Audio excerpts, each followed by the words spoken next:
Hello, everyone. We had some developing stories yesterday, so I've done some digging and we're going to tie up some loose ends from yesterday. First, let's start with this. This is being covered by a bunch of networks. I don't know why, because this means precisely nothing. Basically, India's PM is visiting Ukraine, and there's the, assurances of friendship and support. At which point, my question is, why did you go to Russia and accepted bling from Putin?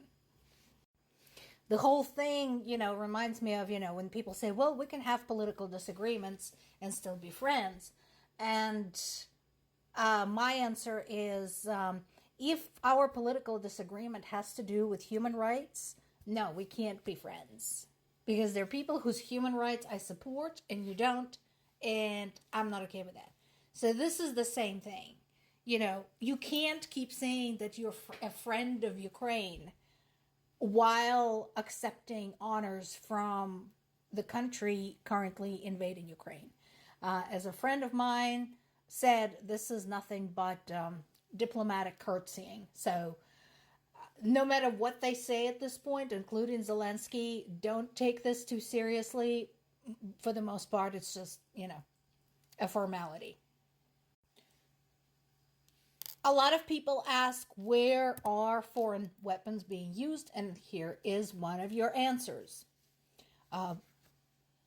As most of you know, Russia has been using glide bombs out the wazoo against Ukraine, particularly when exercising the so-called double tap approach, when they would send in a bomb and it would hit something big with lots of civilians.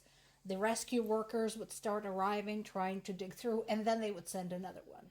So I think this is very fitting.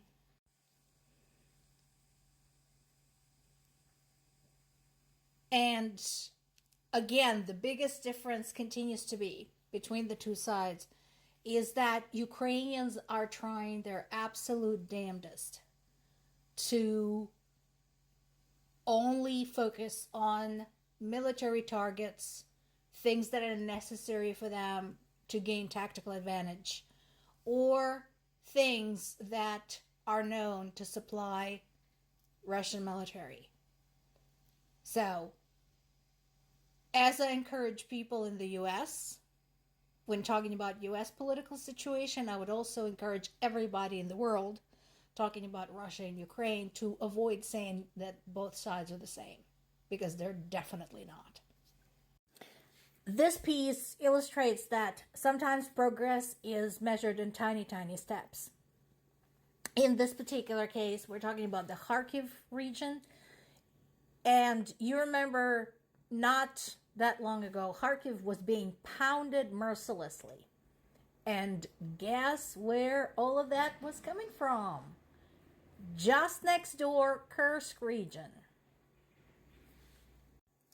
So, since Ukraine's Kursk operation began, not only were they able to get into Russian territory and basically send them panicking, but also they diverted the attention of Russian government and Russian military sufficiently to retake some territory in the Kharkiv region and reduce the amount of, just sheer amount of attacks unleashed against Kharkiv region. As far as I'm concerned, that's good news. Just ask people of Kharkiv. Are we sure Russia is installing those? I want this checked. I know Ukrainians were installing shelter and providing logistical support to the civilian population in the Kursk region. So this is a developing story. I want this double checked. Because the last time I looked at the coverage by the Russian government and by the Russian media, they didn't give a happy rat's ass. Basically, Putin, when asked about any logistics and safety issues in the Kursk region, said that such questions should be resolved at the regional level, which basically translates to fuck you, don't care. Before we move on to our other stories that I promised I would follow up on, I want to show you these couple of things.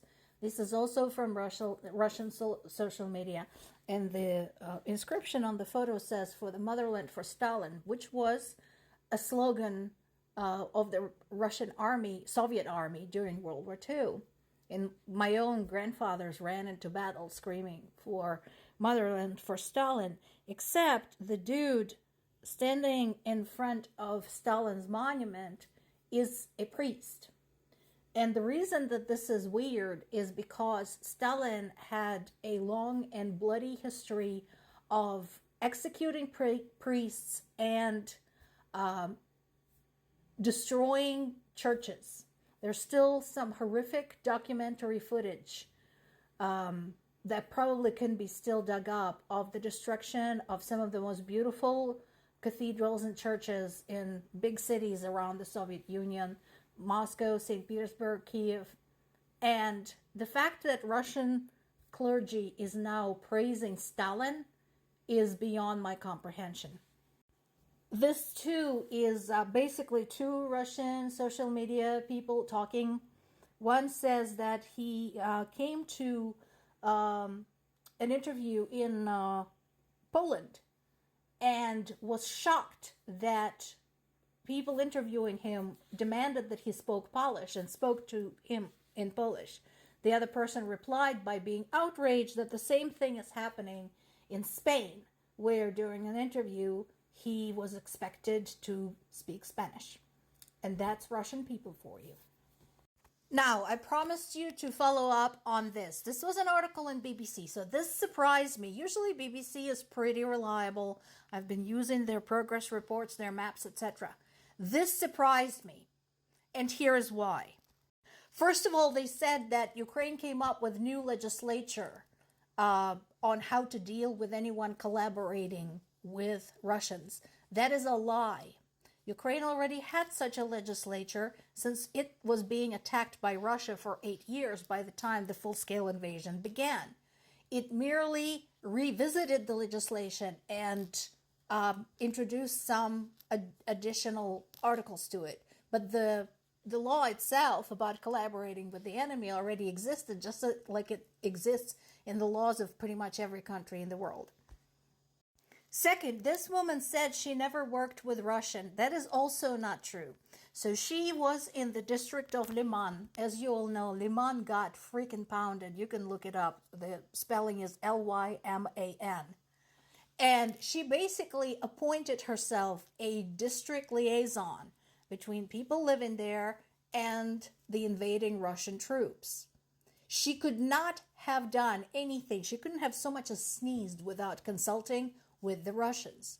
So investigation was started. And notice, she's standing in a courtroom, not in a cage, not in a Guantanamo-like prison cell. She was given a fair trial involving her peers. So the law was followed. And she said all she was trying to do was help the sick and the elderly there. Well, she did a shitty job, because after Liman was freed, there were mass graves there. She really wanted to help the elderly and the sick. She should have helped them escape. Apparently, that didn't occur to her. And we still have a huge fire at the oil storage facility. There are 76 reservoirs there. This is in the Rostov region. At present, about a third of them is on fire. Each contains 5,000 tons of fuel. The current prediction is that it's going to continue to burn another 2 weeks. As usual, UN had expressed grave concern.